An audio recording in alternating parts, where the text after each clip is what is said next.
Prince Harry won the lawsuit against UK tabloid media, and he also received an apology there about them intruding to his life and his mom, Princess Diana's life. So he got the apology and he won the case. He took it to court and he won it, baby. Yes, Prince Harry. Congratulations, my prince and my king. You're the best, man. You fight for what is right.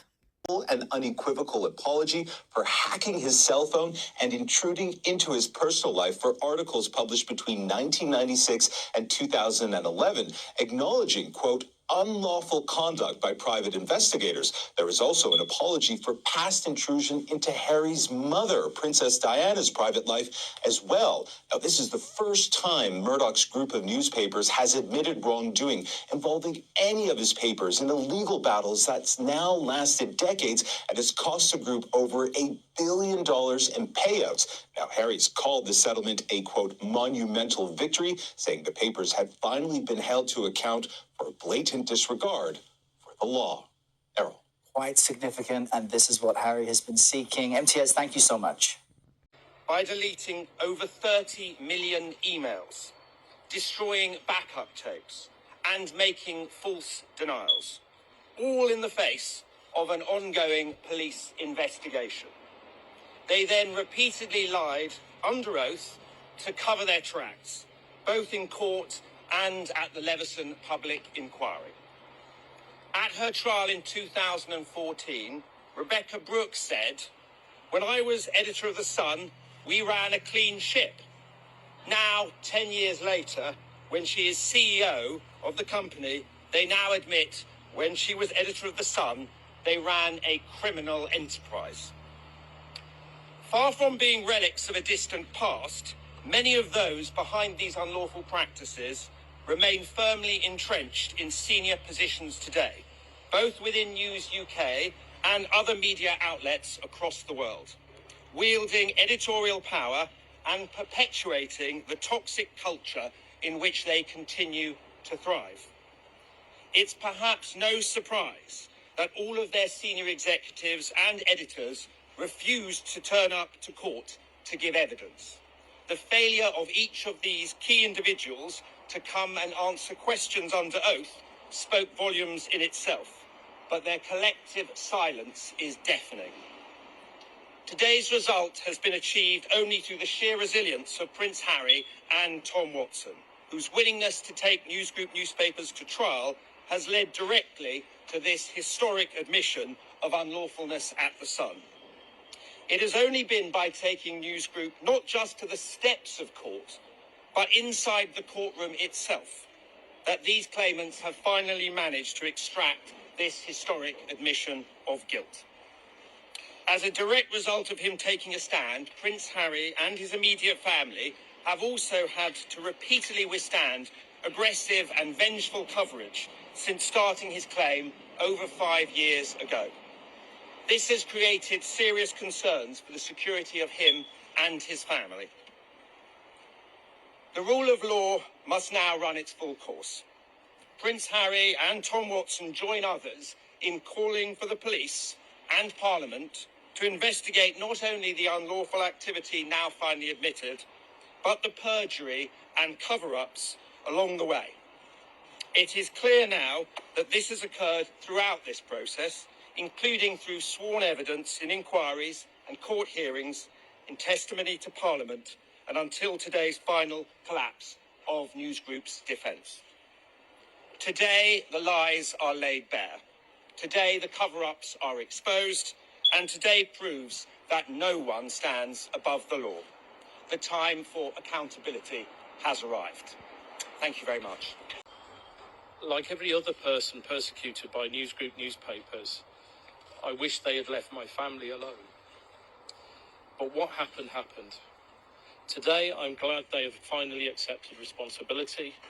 I'm glad they've apologised and acknowledged the direct harm caused by years of unlawful surveillance by their journalists and their army of private investigators, not just to my family, but to Prince Harry and his. As the formidable Mr. Sherborne and my diligent solicitor, Ellen Gallagher, and our impressive team of lawyers at Hamlins have shown, in over 1,300 civil cases, these unlawful practices were not isolated incidents. They were industrial in scale and central to the modus operandi of news group newspapers as a whole. I once said that the big beasts of the tabloid jungle have no predators. I was wrong. They have Prince Harry.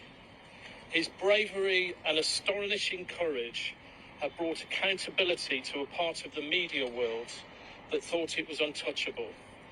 I am sure I speak on behalf of the thousands of victims when I say we are grateful to him for his unwavering support and his determination under extraordinary pressure.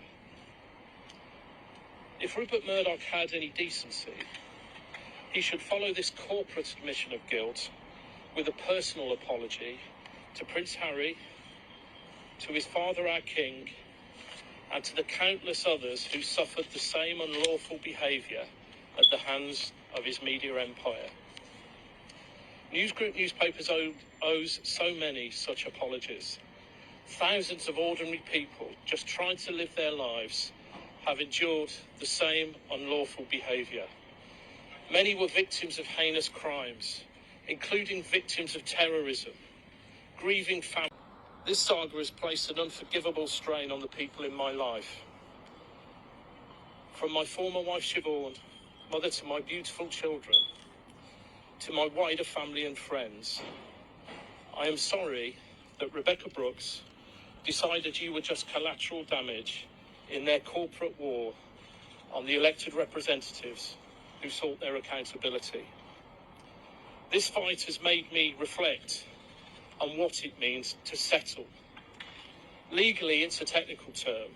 Emotionally, it's much deeper. I wish I could bring justice for everyone News Group Newspapers has ruined and bullied, but I can't. Our system remains stacked against victims in favour of the powerful. So what does this case mean? Why is it so important? As the United Kingdom continues to witness tragic crimes and terrible atrocities, at least we know now that because of the work of my solicitor Ellen Gallagher and lawyers like her, victims and their loved ones are unlikely to have their phones hacked or their medical records stolen by tabloid newspapers, as routinely used to happen. At the heart of this case, and all the 1,300 others, is the important principle that no one is above the law. And in this sense, today's result represents a challenge to the criminal justice system. I finish with two questions. To Sir Mark Rowley, when you receive our dossier exposing wrongdoing, will the Metropolitan Police act? To the Prime Minister, I know you care deeply about fairness and the law, but are we really willing to continue as a country where some corporate executives are above the law and out of the reach of the police? Thank you.